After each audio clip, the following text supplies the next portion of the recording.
Olá, a gente está aqui mais uma vez, eu e o Josenir, para a gente poder conversar. Na verdade, a gente está publicizando, eu poposso dizer assim, né? A gente Pode. está. É uma palavra técnica, mas pode. Verdade. Deixa eu só voltar aqui, que eu coloquei você como. Peraí, deixa eu colocar eu. Peraí, deixa eu voltar. De novo.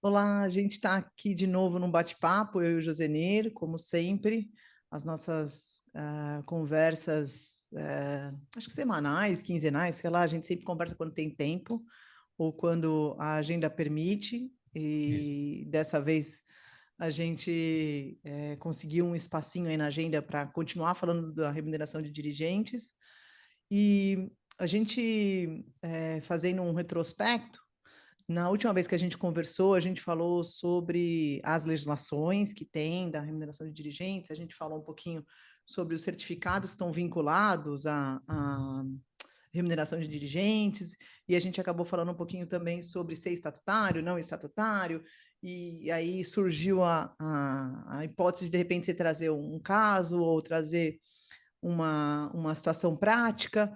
Então, eu acho que hoje, para a gente poder só encerrar essa parte de remuneração de dirigentes, não que a gente não vai voltar a falar sobre isso, né? Porque É vira e mexe, impossível a não gente, voltar. a gente acaba voltando, mas é só para também a gente ter aí essa continuação, e a nossa ideia hoje foi falar sobre remuneração de dirigente no Estatuto Social. Porque a gente tem o extra-estatutário, que tem um nível de autonomia muito maior no que diz respeito à questão financeira e remuneratória, e em relação também à própria questão de certificações, né? Mas hoje a gente vai falar de remuneração de dirigentes com base ou prescrito no Estatuto Social. E por isso Uhum. que eu acho que seria bom até, Josenir, a gente dar essa contextualizada, né, da diferença, enfim. Acho que isso também seria importante. O que que você acha? Sim. Então, acho bom. É engraçado que a gente estava falando aqui antes por quase uma hora e a gente falou, pô, a gente tem que gravar, porque senão a gente. E a ideia do divã, o terceiro setor no divã foi justamente essa, né? A gente gravar o que a gente conversa sem nenhum formalismo, sem nenhuma edição. E a gente estava aqui há quase uma hora conversando e a gente falou, pô, vamos gravar, senão a gente não está fazendo o que a gente se propôs. É um prazer estar de novo com você, Ana, falando de temas do terceiro setor que nunca se acabam. Então, quando você fala que vamos encerrar a nossa discussão sobre remuneração, eu duvido que a gente consiga, porque ela traz tantas vertentes, tantas coisas que podem ser ditas em relação a ela, que eu acho que sempre a gente vai estar falando disso. Mas você toca num ponto muito interessante, porque o estatuto, e eu tive a oportunidade de revisar um estatuto de uma entidade agora recentemente, e é um estatuto tão bagunçado, tão complexo, tão cheio de coisas desnecessárias, e contraditórias, porque as Nossa. pessoas acham que vão escrevendo no estatuto tudo, e aí alguém depois não tem o cuidado de fazer uma sistematização dos capítulos e tudo, e vai enxertando. O estatuto parece que é um depósito, e tudo o que acontece na ONG você tem que ficar escrevendo, enfiando dentro do estatuto, porque parece que só assim é que as coisas deveriam funcionar, e só assim é que as coisas deveriam ser respeitadas. E não é verdade. Não é verdade. O estatuto é o RG da pessoa jurídica. O nosso RG tem ali nosso nome, onde, a data que a gente nasceu, nome dos nossos pais e só, praticamente.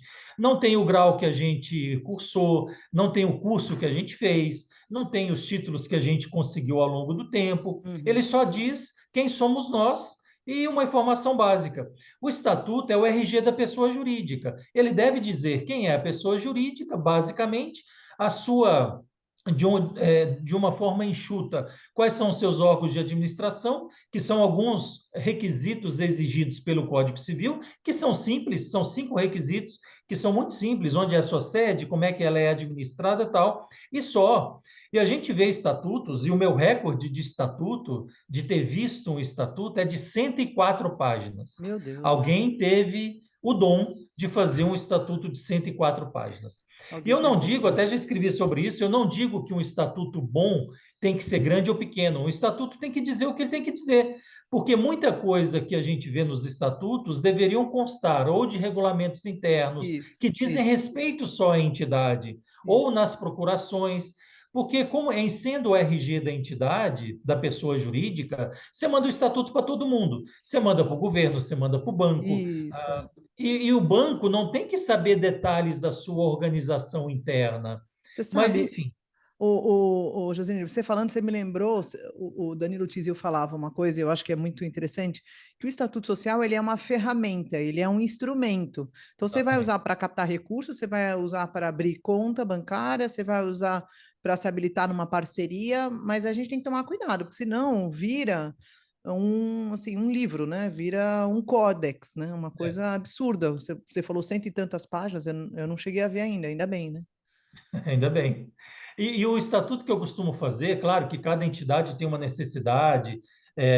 Às vezes eu faço um estatuto de 4, 5 páginas, que é o tamanho que eu sempre faço e eu acho que é o ideal. Mas assim, eu já fiz estatuto de 10 páginas, de 15 Sim, páginas, porque sim. as pessoas queriam que alguns assuntos fossem escritos nele. E tudo bem. O cliente é o dono da coisa, é o dono da ONG, é o dono da ideia. Então, eu não estou dizendo que um estatuto de 100 folhas é ruim e que um estatuto de 4 páginas é bom. Eu só estou dizendo que talvez o estatuto ideal seja aquele que as pessoas queiram que nele estejam escritas coisas que elas querem que nele estejam escritas, e tudo bem.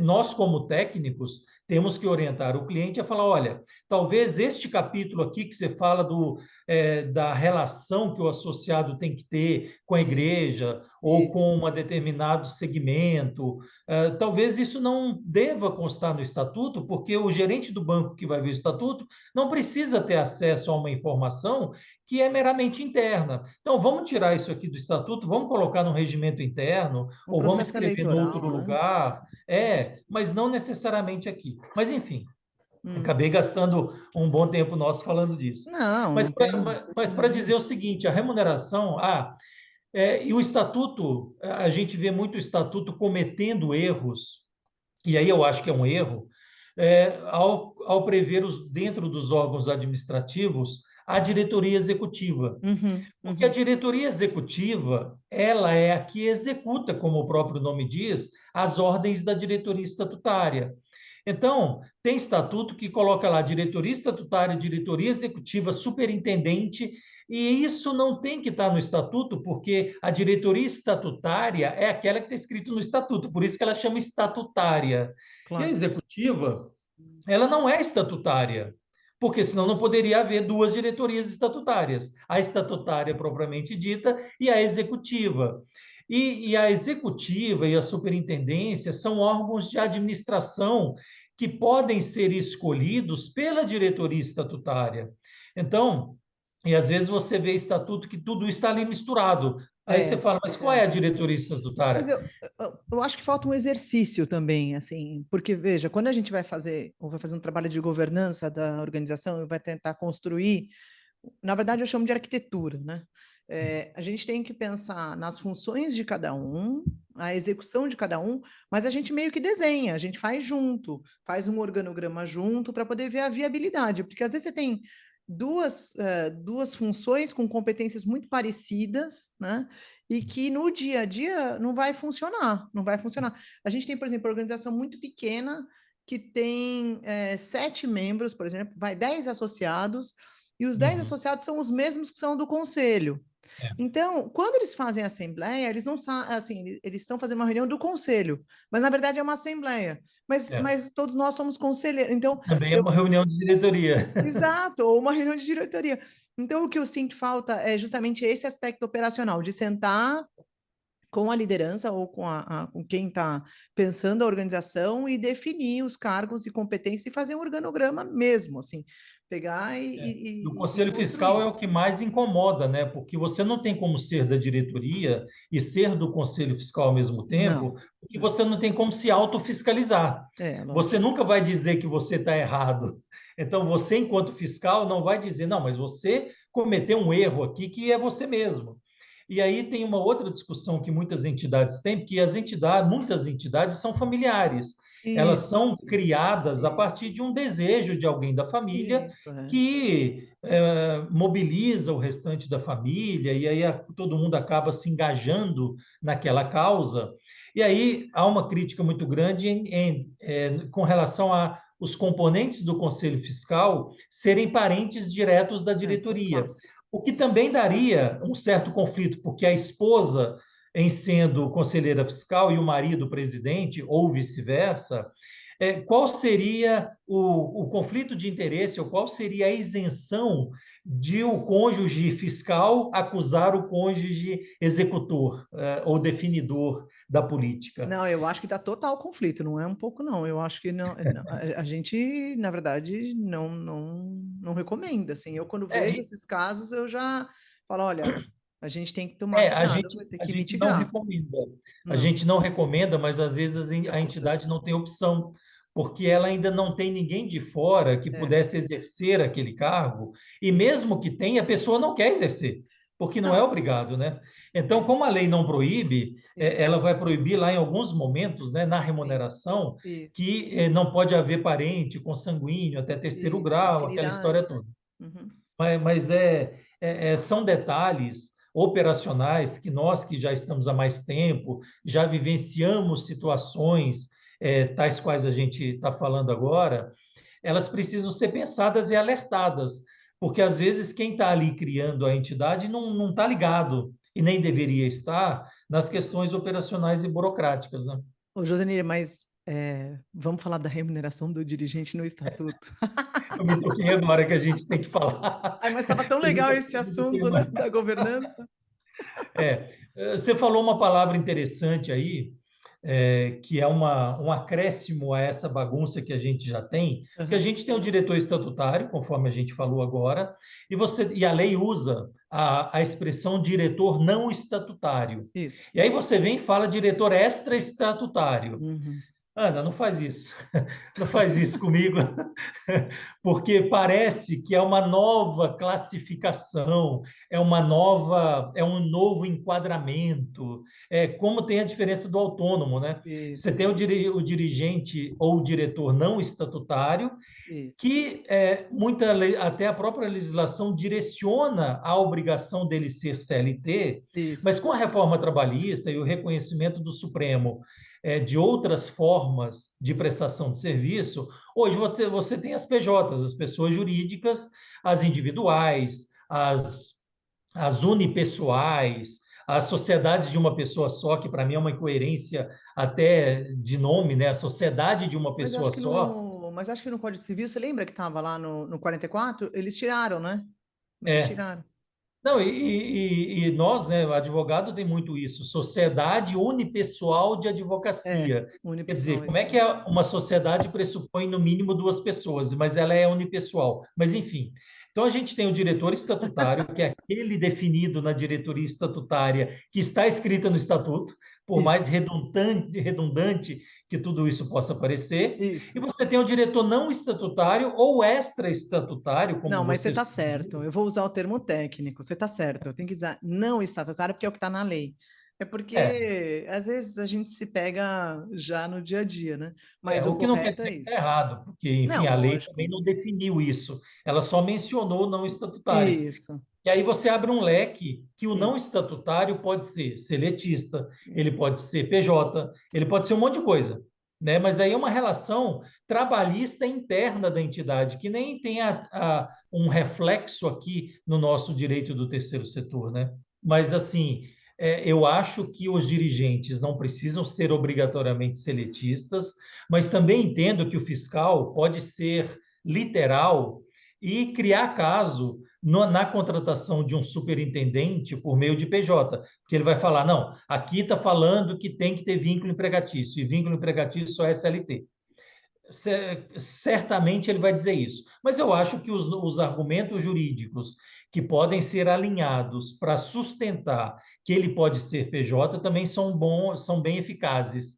Mas, É. enfim, sempre há um risco e nós, como técnicos, temos que falar isso para o cliente que está pensando na criação da ONG ou na reforma do estatuto, para que ele defina o que lhe parece melhor. Porque se as duas situações são permitidas, cabe a ele, que é quem vai operacionalizar a entidade, defina o que lhe parece ser melhor, mas a partir da nossa sugestão, né? O que eu sinto também, e aí eu acho que esse é um ponto, que é um primeiro ponto dessa questão da remuneração de dirigentes, e aí falando tanto estatutário quanto não estatutário, é a viabilidade, né? Porque tem organização que não tem condição de remunerar dirigente e já coloca no estatuto que vai remunerar dirigente, então, ou seja, você já coloca em si uma obrigação, né, uma competência que ela não sabe nem se ela vai conseguir. Então, eu acho que existem alguns aspectos antes, ou seja, é importante um planejamento prévio, não é só colocar o texto, né? É importante um planejamento prévio para remunerar dirigente, né? Não Hum. é simplesmente falar, ah, não, a gente vai remunerar dirigente. Eu acho que esse é um primeiro ponto que eu só queria trazer aqui para a nossa conversa. Eu não E o sei se já segundo, aconteceu. Ah, desculpa. é, e o Não, pode dizer. segundo, tá? E o segundo, só para ilustrar, é que, muito embora a legislação federal permita, a maioria dos conselhos municipais da criança e adolescente não permite a inscrição de projetos ou mesmo o registro de organizações que remunerem dirigentes, né? Então a gente tem uma esquizofrenia mesmo, né? Porque a legislação federal permite, a municipal veda, a gente tem questões relacionadas a constar ou não no estatuto com limitação do teto remuneratório, e é mais ou menos esse é o quadro que a gente vai tentar É. esclarecer. E eu acho que isso, inclusive, fere a Constituição quando fala que, que as entidades sem fins lucrativos não podem ser passíveis de regulamentação ou não podem sofrer nenhum viés Obstáculo, né? de interferência na sua gestão. Isso, está no Código Civil. Prever ou não a remuneração do estatuto é uma decisão da diretoria, que obviamente tem que observar a legislação, mas é uma decisão dela. É o E parágrafo aí, primeiro do 44 que você está falando. Você está falando o parágrafo primeiro do 44. São livres a criação, a organização, a estruturação interna e o funcionamento das organizações religiosas. Ah, ele está falando das organizações que religiosas. a regulamentação vem lá da Constituição, né? Do Isso, 518, se eu não me isso, engano.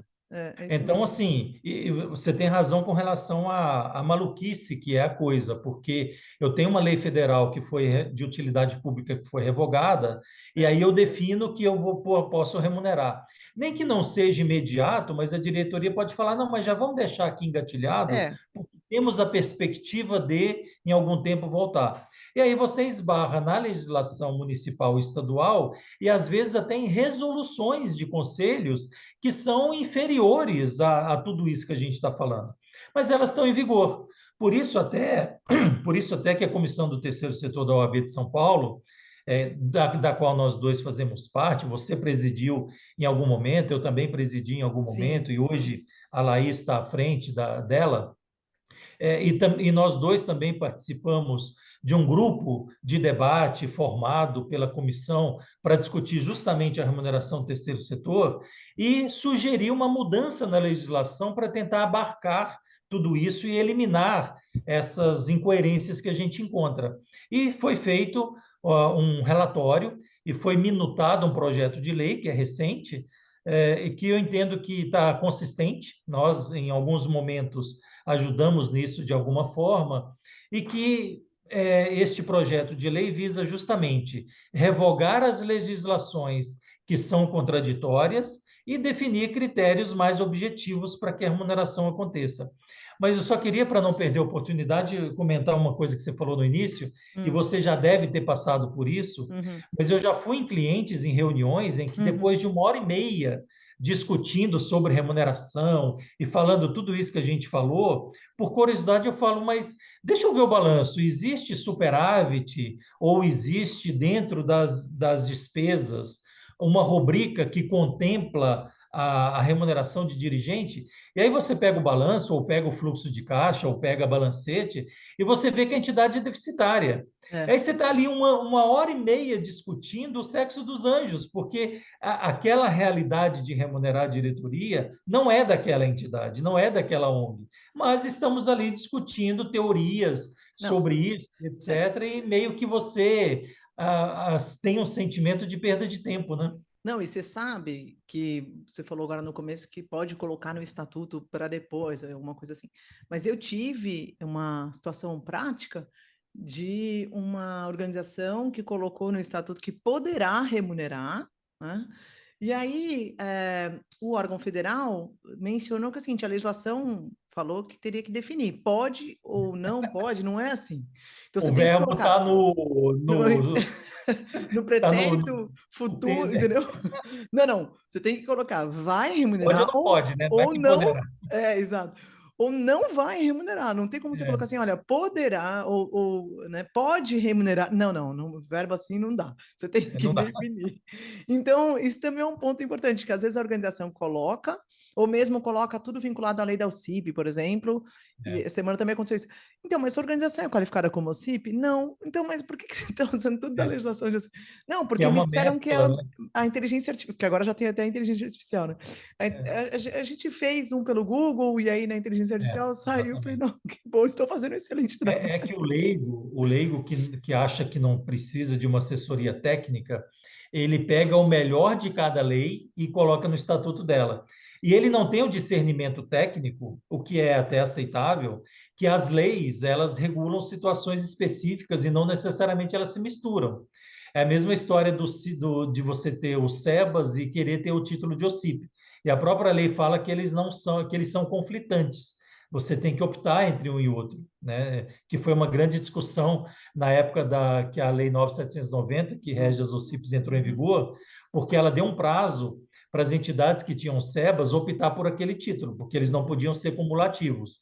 E na prática, ninguém optou pelo título de OCIP porque ele não traz as vantagens tributárias que o SEBAS traria, né? Uhum. Por isso que a OCIP existe, mas ela cá entre nós nunca foi muito utilizada, nunca foi muito assim desejada, porque ela não te dá muita coisa de vantagem, né? Acho que foi um marco, porque trouxe remuneração de dirigentes, trouxe uma série de atividades que até então eram inéditas, né? Então eu acho que teve muito valor até histórico, né? Mas deixa eu só Mas te esse falar uma conflito de coisa norma aqui. aconteceu, porque É, quando a 9.790 entrou em vigor e podia remunerar, o isso, SEBAS ainda era proibido remunerar. isso, E aí o isso. cliente chegava e falava, não, mas eu quero remunerar porque a lei de OCIP me permite. Aí você fala, não, mas você tem SEBAS, e a lei do SEBAS não te permite. Não, mas como é que pode ser? Enfim, E não pode é, isso- acumular, né? E não podia é, acumular, né? Então, mas vamos lá, vai. O regramento da 9532 sobre remuneração de dirigente estatutário. Então, tem lá a questão da possibilidade do valor ser pago a título de remuneração para os dirigentes, né? Que tem que obedecer um critério, né? Na verdade, tem alguns critérios, sim, dentre eles, que a remuneração tem que ser inferior em seu valor bruto, ou seja, né? A 70% do limite estabelecido para a remuneração do servidor público federal, né? Então, é, ou seja, já estão impondo um limite é, para o funcionamento interno da organização, ok? é. Né? Além Só está disso, infringindo a Constituição, né? Mas tudo bem. isso, exato. Além disso, né? Se for mais de um dirigente, a gente tem que ter aí o cuidado de que o conjunto dessas remunerações de mais de um dirigente, desses dirigentes, né, deve ser Sim, inferior a 5 vezes o valor desse mesmo teto, né? sim, Então, sim. mais um critério, né? Mais um Então, para critério. remunerar dirigente, né? Tem a questão também relacionado aqui aos parentes, né? Que a gente tem aí a lógica também de não ter nenhum dirigente remunerado, pode ser cônjuge ou parente até terceiro grau, inclusive afim, né? De instituidores, sócios, diretores, enfim, tá. E eu acho que o que é mais delicado também é a questão que, vamos dizer, surgiu, e que foi a primeira questão que surgiu em função de remuneração de dirigentes, é a incompatibilidade de jornadas de trabalho. Então, aqui ele já traz a lógica de um dirigente que é estatutário e, além disso, ele exerce uma outra profissão, ou seja, ele é o médico e ele é o Sim, diretor da organização, que, na verdade, a história da remuneração de dirigente surgiu por causa disso, sim, né? exatamente. O que é mais uma maluquice que se soma às outras todas, né? Porque você tem o dirigente estatutário, não estatutário, e a possibilidade do estatutário fazer as vezes do não estatutário e ser remunerado também. Então, você tem a hipótese de um presidente estatutário também ser um CLT da própria entidade, que, em última análise, é contratado por ele mesmo, né, que é o presidente. Então, fica meio confuso, mas é possível. Quando você fala desses limites de remuneração, a gente tem que alertar para quem está nos assistindo ou ouvindo que esses limites se aplicam quando a entidade, quando a ONG ou quando a OSC, né, Organização da Sociedade Civil, receber repasse de dinheiro público. Sim. Quando ele tiver parcerias, quando Quando ele ele tiver o tiver SEBAS. com algum instrumento É. jurídico vinculado ao Ministério, ao Poder Público, como o SEBAS, por exemplo. Então, se você tem SEBAS, automaticamente você está nesse limite. Mas como nós temos 815 mil ONGs no Brasil, e você tem um percentual ínfimo dessas entidades que possuem SEBAS, já que você falou de SEBAS, das 815 mil, a gente tem menos de 10 mil entidades com SEBAS. É 0, qualquer coisa das entidades. Todas as outras podem remunerar a diretoria tranquilamente, sem obedecer a essas limitações, desde que, obviamente, seja compatível com o mercado. Você não pode ter uma entidade que fatura R$ 1 milhão por ano, menos de 100 mil aí por mês, e remunerar o dirigente em R$ 200 mil por ano. Não tem lógica, seria incompatível e isso não seria a lógica do mercado. Então, esses limites se aplicam quando a ONG tiver algum relacionamento com o poder público. Mas, enfim, Quando ele é estatutário, né? Quando ele está definindo ali, então, por exemplo, eu tenho estatutário e não estatutário para SEBAS, eu tenho limitação também do estatutário para a OS, e tenho também agora uma limitação, agora não, né? Tenho também a limitação da OCIP, que ontem ou anteontem saiu uma solução de consulta cumulando as hipóteses de limitação da remuneração, né? Então, além de 70%, na verdade, é valor de mercado, mas desde que seja dentro dos 70% do teto do Executivo Federal. Então, eu acho que esses 3 últimos minutos da nossa conversa estão tão confusos que nem eu entendi. Quem está nos ouvindo ou assistindo agora deve ter feito um tumulto na cabeça de dirigente estatutário, não estatutário, seletista, cumulação dos foi dois too much. vínculos, limite. Eu acho que ficou mais Foi confuso demais. agora. Foi pior, foi pior, foi pior. É, Mas a gente mas está se entendendo. O importante é a gente estar se entendendo também, vai. nós Veja. estamos, né? Mas como a ideia é no divã, eu acho que é bem próprio, porque no divã você fala não necessariamente coisas que fazem sentido, né? Bom, agora, uma das coisas que eu acho que, já que a gente está meio que falando que ficou mais confuso, é, e da nossa experiência, como é importante ter um especialista, né? É, Porque a gente recebe os estatutos e eu vou ser muito honesta com você. Eu não, assim, eu não tenho nenhum problema de receber estatuto que o cliente faz, pelo contrário, eu acho até que é muito interessante esse exercício, né? Mas, assim, deixar, ou então encaminhar para o cartório, mesmo deixar um estatuto sem ter uma análise prévia, uma revisão, de um advogado que é especialista, assim, é tão arriscado para a organização, para o futuro e para aquilo que ela tem que fazer, que às vezes parece que eu estou falando óbvio, mas não é assim tão óbvio, sabe? As pessoas é. acham que é muito simples. Ah, não. Hoje em dia qualquer um pode fazer porque a gente tem tecnologia. Mas esse Você pega o chat trabalho, GPT, né, cria um estatuto de uma ONG respeitando a lei e tal. Em menos de 5 minutos ele cria. eu já fiz Agora, já, não é, funcionou. Não funcionou. agora, não, e provavelmente o cartório até vai registrar. Agora, será que aquele Imagina. documento vai ser um aliado para você Isso. ou vai ser um dificultador? Porque também chega muito cliente falando: eu fiz tal coisa e o cartório não aceitou. E eu sempre falo para ele: olha, o cartório, ele não tem uma autonomia de vontade para dar palpite na sua entidade. Mas, por outro lado, ele tem uma regra de atuação que é a seguinte: ele zela pelo cumprimento do estatuto. E quem faz o estatuto é você. E o estatuto que foi levado para registro no cartório foi fruto de uma aprovação numa reunião de constituição ou de uma reforma na Assembleia Geral Extraordinária. Então, o cartório, apesar dele não poder dar palpite na sua entidade, ele fiscaliza, ele é como se fosse o Ministério Público da Fundação. Ele vela pelo cumprimento do estatuto. Se aqui está falando que você tem que convocar a Assembleia com tantos dias de antecedência e você não convocou, você agiu errado. Se tem um quórum mínimo para aprovação do estatuto ou da reforma dele, e você não tem esse quórum mínimo, você está errado. Se a Assembleia tem que ser específica e você não convocou para ela ser específica, está errado. Se a sua sede tem que estar mencionada no artigo 1º e você não mencionou, está errado. Mas eu acho Então, que também mas eu acho que são coisas que são armadilhas que as pessoas mesmas fazem para si mesmas, né? é o que eu quero dizer. É, Quando você copia um estatuto do Google e leva para lá e põe a culpa do cartório, é você que está errado, porque você não foi auxiliado por um profissional capacitado e que entenda daquele assunto, e por isso que você criou um problema para você mesmo. E eu digo que especialista é aquele que sabe cada vez mais de cada vez menos, é né? verdade. E depois de 20, quase 30 anos que a gente está atuando, a gente sabe muito de uma pequena parte da situação. Mas É, e- você tá falando que você trabalhou em cartório no início da sua carreira, então você tem um quesinho para o cartório, você defende um pouco, eu sinto isso. Agora eu vou te falar uma eu coisa, eu sou tive... justo, eu sou Não, justo. é verdade, pode dizer que é verdade.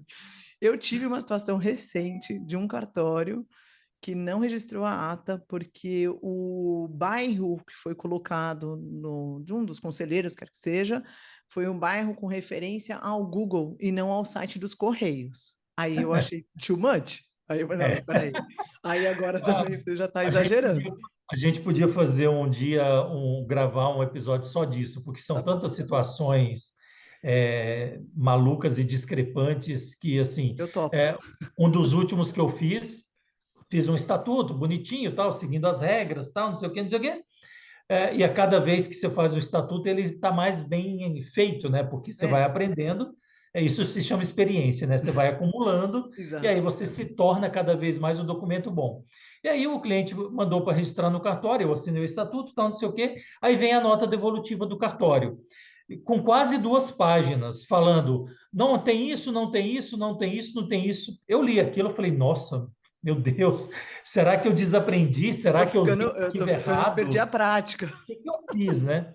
Aí peguei e comecei a ver, eu falei, não, isso aqui tá lá porque eu lembro de ter escrito. E aí peguei tudo, tiquei, falei, olha, tá tudo certo. Tudo que o cartório está dizendo que não tem, tem, porque eu observei tudo isso. Aí liguei no cartório, com a escrevente que assinou a nota devolutiva, falei, escuta, foi dada entrada num documento, assim, vieram algumas exigências, tal, mas eu estou confrontando aqui, as exigências estão cumpridas.